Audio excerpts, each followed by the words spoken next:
नमस्कार, स्वागत है आपका हमारे इस YouTube चैनल पर। मैं मुनमुन श्रीवास्तव आपका हार्दिक अभिनंदन करता हूं। दिल्ली विश्वविद्यालय में सेमेस्टर ब्रेक ओवर हो चुका है। छठ पूजा की जो छुट्टियां हैं वो भी चली गई हैं। दिल्ली सरकार की छुट्टी थी लेकिन ड्यू खुला हुआ था, लेकिन उसके बाद भी जो है अभी विश्वविद्यालय में उतने बच्चे नहीं आए हैं। पिछले दिनों में एक एपिसोड जो है वो हमने किया था इंटरनल असेसमेंट को लेकर और उस पर यहाँ पे कई सारे सवाल आए।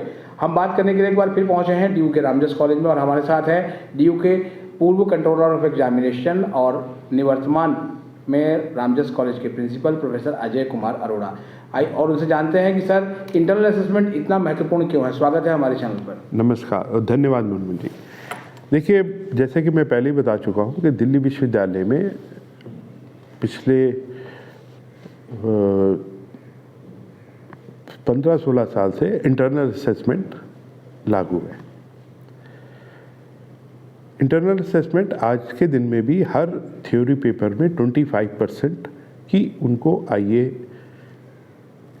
का प्रोविज़न है और जो बच्चा जब वो पढ़ रहा होता है उसमें वो 25% अपनी असेसमेंट के तरीके से और अपनी अटेंडेंस से और अपने क्लास टेस्ट से वो 25% मार्क्स ले सकता है।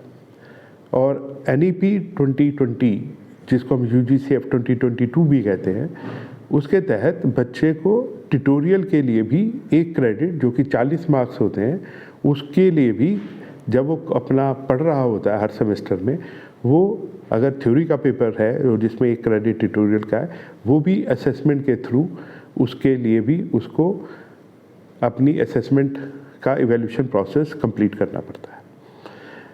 ये प्राय देखा गया है कि जो ये दिवाली की छुट्टियां हैं और उसके बाद छठ भी आ जाती है 5-6 दिन के बाद, तो कुछ बच्चे अपनी छुट्टियां एक्सटेंड कर लेते हैं। ये उनका निजी मामला है, लेकिन होता ये है कि कॉलेज इस वक्त दिवाली की छुट्टियों के बाद से, दिवाली से अगले दिन से चल रहा है और आज भी कॉलेज में क्लासें हो रही हैं।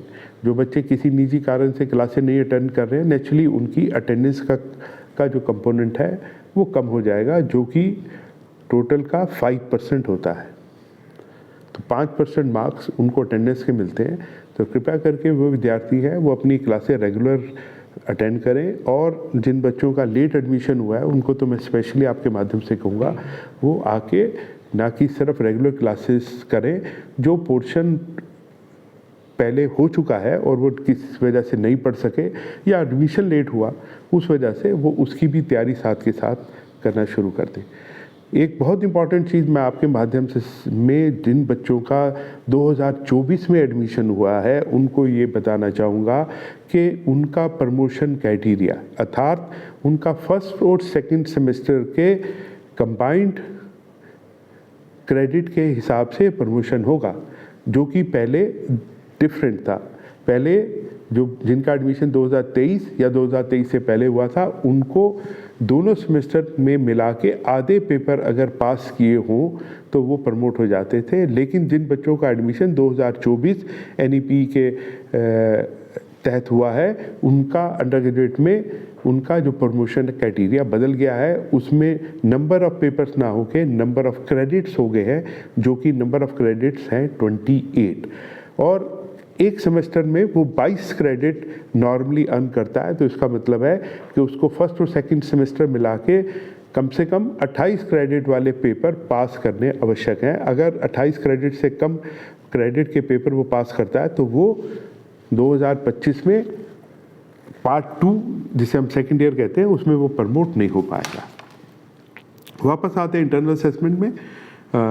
जिन बच्चों का एडमिशन लेट हुआ है, कृपया करके वो जिस टीचर से बात करके जो असाइनमेंट और अगर क्लास टेस्ट वो नहीं दे सके उसके लिए वो बात करके अपनी असाइनमेंट और क्लास टेस्ट दे दें और अटेंडेंस रेगुलरली करें, ताकि उनका 25% का जो आईए है उसके अंदर वो अच्छे मार्क्स ले पाएँ।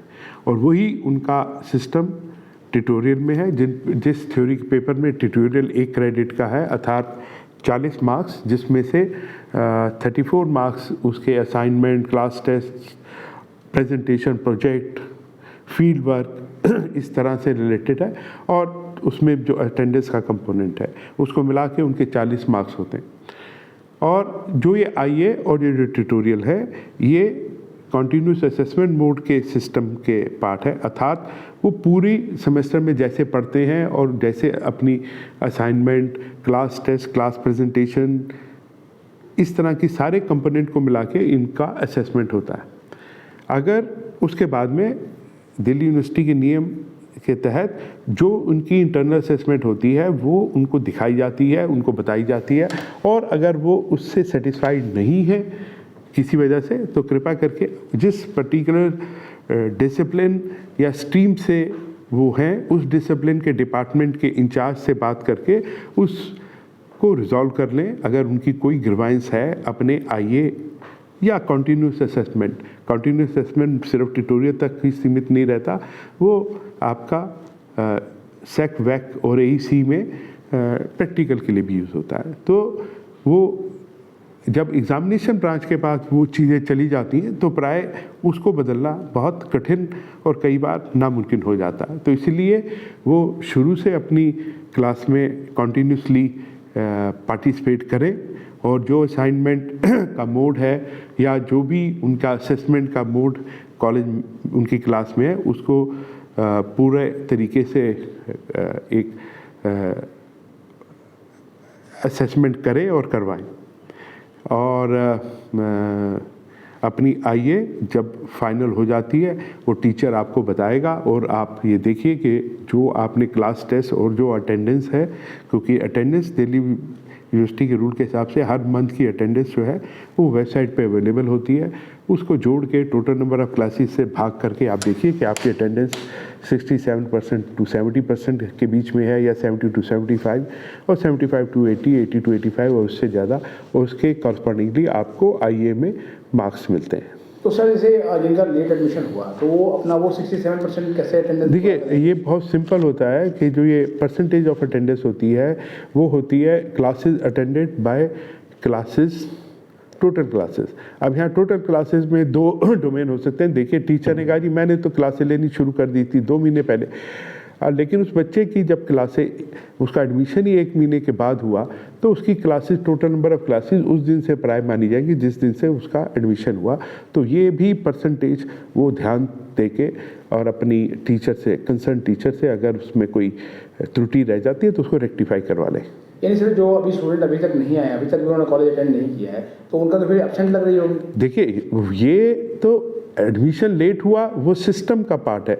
अगर मैं क्लास एज ए स्टूडेंट नहीं ले रहा तो वो तो मेरी कमी है, तो नेचुरली वो तो उसकी अटेंडेंस ज़ीरो मानी जाएगी जिसमें वो खुद क्लास में एडमिशन होने के बाद और क्लास अटेंड नहीं कर रहा, तो उसमें सिर्फ अटेंडेंस का कंपोनेंट ही मिस नहीं होगा, उसका कॉन्टीन्यूस असेसमेंट में भी उसका इफेक्ट पड़ता है। कॉन्टीन्यूस असेसमेंट का मतलब यही होता है कि एक लगातार तरीके से आपकी असेसमेंट होती है, लगातार। ये नहीं है कि आज हुई और लास्ट दिन आपकी असेसमेंट हो जाएगी, ये डिस्क्रीट फिनोमेना नहीं है, दिस इज़ अ कॉन्टीन्यूस, यानी कि लगातार आपकी असेसमेंट जो है उसकी होती है, उसके तरीके डिफाइंड है। तो असाइनमेंट हो सकती है, क्लास प्रेजेंटेशन हो सकती है, ग्रुप डिस्कशन हो सकती है, प्रोजेक्ट हो सकता है, कोई फील्ड वर्क हो सकता है, कोई किसी पेपर की रीडिंग हो सकती है, बहुत सारे हैं। वो आप सोचते हैं कि हमने एक असाइनमेंट दे दी और हमारा सीए पूरा हो जाएगा, तो सीए जो है वो अपने आप में लगातार इवैल्यूएशन का सिस्टम है, ये 1, 2 या 3 कोई डिस्क्रीट फिनोमेना नहीं है। सर आपने जैसे बताया कि प्रमोशन क्राइटेरिया बदल गया है और कंबाइंड असेसमेंट होगा, तो अगर मान लिया किसी का फर्स्ट सेमेस्टर का इंटरनल असेसमेंट छूट गया तो उससे तो नुकसान होगा? वो तो होगा, लेकिन अगर उसका मान लीजिए इंटरनल असेसमेंट छूट गया तो लेकिन उसका एंड टर्म एग्ज़ाम में वो मेहनत करके फिर भी पास हो सकता है।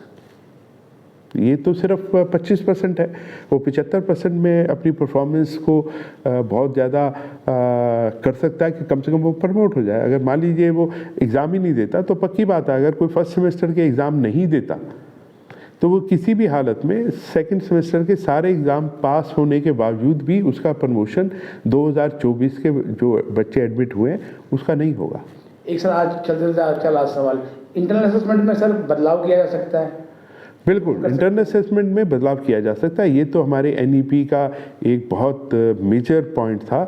मुझे लगता है दिल्ली विश्वविद्यालय ने अंडर एनईपी 2020 जो भारत सरकार की नेशनल एजुकेशन पॉलिसी के तहत दिल्ली यूनिवर्सिटी ने अंडर ग्रेजुएट करिकुलम फ्रेमवर्क 2022 से शुरू किया, वो उसमें ये सब चीज़ें जो आप सोचते हैं या सोच सकते हैं या कई लोगों ने नहीं भी सोची, वो सोच भी इस NEP 2020 में के तहत UGCF 2022 में दिल्ली विश्वविद्यालय के में अवेलेबल है स्टूडेंट्स के लिए।